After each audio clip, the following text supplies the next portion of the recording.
यहाँ पे बारिश के बाद बहुत ही सुंदर नज़ारा है। आसपास हरियाली आप देख सकते हैं, बहुत ही सुंदर हो गया है। पहले गर्मी से सूखा सूखा सा होता था। बहुत ही बढ़िया नज़ारा बारिश के बाद हो चुका है। कई व्यूवर्स कहते थे कि मुझे गाड़ी अंदर से दिखाइए, तो हमने ये अपनी नई गाड़ी में सामने झालर से लगाई है। ये हमारी सीटें हैं। यहाँ पानी का कैंपर रखा है। ये हमारा डेक है, टेप रिकॉर्डर जिसे कहते हैं। और ये स्टीयरिंग पे भी हमने कैन लगवाई है। और यहाँ पीछे हमारे कपड़े रखने के लिए जगह बनाई गई है। यही हमारा ऑफिस है और यही हमारा घर है। तो अब हम पहुँच गए हैं अहमदनगर के 4 लेन को क्रॉस करके। करमाला से पहले सिंगल रोड आता है, 10 किलोमीटर का सिंगल रोड है। उसके बाद हम करमाला बाईपास पर पहुँचते हैं। तो अब हम पहुँच रहे हैं करमाला के बाईपास पर। ये करमाला का बाईपास है जो लगभग 3 किलोमीटर का है। ये यहाँ पर करमाला का बाईपास ख़त्म होता है। यहाँ से करमाला से टेम्पुर्नी तक बीच बीच में रोड सिंगल और 4 लेन बना हुआ है। तब हम टेम्पुर्नी पहुँच गए हैं, जो कि वहाँ से लगभग 50 किलोमीटर दूर था। यहाँ पे चाय की दुकानें हैं, यहाँ पे रुक के चाय नाश्ता कर सकते हैं। 24 घंटे ये दुकानें खुली रहती हैं। आप किसी वक्त आइए, आपको यहाँ पे ब्रेड पकौड़ा, वड़ा पाव वगैरह सब मिलता है, चाय मिलती है। तो यहाँ पे एक सामने ही एक बंद टोल टैक्स है जो बहुत पहले चालू हुआ करता था। अब हम पहुँच गए हैं Pune Solapur Vijayawada national highway number 65 पर। ये नेशनल हाईवे नंबर 65 है जो कि पुणे से विजयवाड़ा तक जाता है, हैदराबाद होते हुए। तो यहाँ से लगभग 5 किलोमीटर आकर के हम इस हाईवे को छोड़ के पंढरपुर की तरफ घूमेंगे। पंढरपुर यहाँ से 40 किलोमीटर दूर है। पंढरपुर में रुक करके हम खाना बनाएंगे।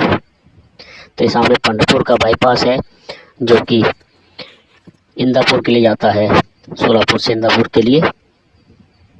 तो यहाँ पे ब्रिज पे लगा कर ही गाड़ी हम खाना बनाते हैं। मोनू भाई ने कहा है कि आप चावल बनाइए, मैं दाल बनाता हूँ, इस तरह खाना जल्दी बन जाएगा। तो मैंने चावल पकने के लिए रख दिए हैं। ब्रिज के ऊपर ही हम खड़े हुए हैं। ये हमारा छोटा सा 2 किलो का सिलेंडर है जो कि 120-130 रुपये किलो के हिसाब से कहीं भी गैस मिल जाती है। आराम से 15-20 दिन निकाल देता है। ये सामने हाईवे है, ये खेत देख सकते हैं आप। यहाँ से लगभग 20 फुट नीचे खेत हैं। बहुत ही बढ़िया हाईवे बनाया है। ये इतना ऊंचा इसलिए है कि सामने ही आगे भीमा नदी पर ब्रिज बना हुआ है। तो खाना हमारा तैयार हो गया है। मोनू भाई भी दाल लेकर के आ गए हैं, चावल भी पक गए हैं। देखने में दाल बहुत ही अच्छी लग रही है। तो पहली बार इनके साथ खाना खाने बैठे हैं। दोस्तों, खाने में मोनू भाई ने मिर्ची ज़्यादा डाल दी है, तो इनको भी अंदाज़ा नहीं हुआ। इनको मिर्च बहुत लग रही है, बार बार पानी पी रहे हैं। ये हमारे वीडियो भी लगा करके देख रहे हैं। तो खाना खा के अब हम निकल चले हैं। यह भीमा नदी का ब्रिज है। ये सामने आप भीमा नदी देख सकते हैं। बहुत ही बड़ी नदी है जो कि टेम्पुर्नी के पास ही डैम बना है इसके ऊपर, और वहाँ से पानी छोड़ा जाता है। इसमें हर वक्त पानी रहता है, हर मौसम में। तो ये भीमा नदी का ब्रिज है। यह भीमा नदी पंढरपुर शहर के बीचों बीच से होकर के गुजरती है। ये छोटा सा ब्रिज भी है एक सामने। तो अब हम पहुंच गए हैं पंढरपुर बाईपास की तरफ। हम इंदापुर का रोड छोड़ेंगे यहाँ पे। यहाँ से निकलेंगे हम बाईपास के लिए।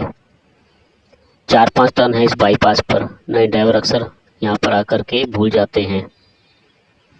तो यहाँ से फिर हमने बाईपास पे टर्न लिया है। नया बाईपास बहुत ही सुंदर और अच्छा रोड है। पुराना बाईपास को तो हाल ही ख़राब है। समझ नहीं आता रोड किधर है, खड्डे किधर हैं। ऐसे खड्डे बचा करके रोड पे चलना होता है, वहाँ पे रोड बचा के खड्डे में चलना पड़ता है। ऐसा रोड है ये बाईपास पुराना। तब हम यहाँ से लास्ट टर्न ले रहे हैं बाईपास के लिए। यहाँ पे बाईपास ख़त्म होगा। यहाँ से राइट टर्न लेकर के हम मंगलवेढ़ा की तरफ घूमेंगे, जो कि यहाँ से 17-18 किलोमीटर दूर है। अब हम पहुँच गए हैं मंगलवेढ़ा बाईपास पर। लगभग 5 किलोमीटर जा कर के हम सोलापुर सांगली रोड की तरफ घूमेंगे और उस पर 2-3 किलोमीटर जा कर के हम फिर टर्न लेंगे। ये हमारे सामने सोलापुर सांगली रोड है।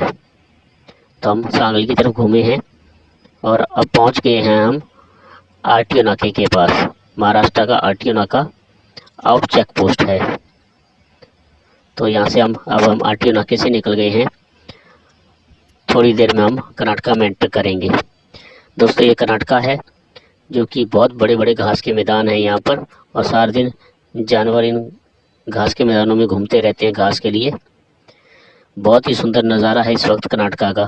ठंडा मौसम, बादलों से घिरा हुआ वातावरण और बीच से सड़क, बहुत ही सुंदर नज़ारा लग रहा है देखने में। और नया रोड बना है, ये नया एनएच बना है मंगलवेढ़ा से ओमदी होते हुए सीधा बीजापुर के लिए। ये ब्रिज नहर वाला ब्रिज है जिस पे नहर है। अब हम पहुंच गए हैं सोलापुर बीजापुर हाईवे पर। तो यहाँ पे हम गाड़ी को रोक करके डीजल चेक कर लेते हैं। तो गाड़ी में डीजल बहुत ही कम रह गया है, लगभग 50 किलोमीटर से 50 से 60 लीटर डीजल रह गया है। हमें लगभग 5000 का डीजल मिलता था अहमदाबाद के और बेंगलोर के लिए, पर हमने यहाँ पे 8000 का डीजल डलवाया क्योंकि हमारी गाड़ी नहीं पहुँची। नई गाड़ी है तो डीजल भी ज़्यादा खा रही है, तो इस वजह से हमें 8000 का डीजल मिला है यहाँ पर। अपनी कैलकुलेशन करके मैंने ही इनसे 8000 का डीजल मांगा था। इसमें गाड़ी पहुँच जानी चाहिए। नई गाड़ियाँ बिल्कुल एवरेज नहीं देती हैं। यहाँ पर 90 रुपये 81 पैसे 90 रुपीज़ 81 पैसा रेट है, जो कि लगभग 80 से 1 रुपया 80 पैसे से 1 रुपया महंगा है गुजरात से। अभी पीछे कुछ टाइम कांग्रेस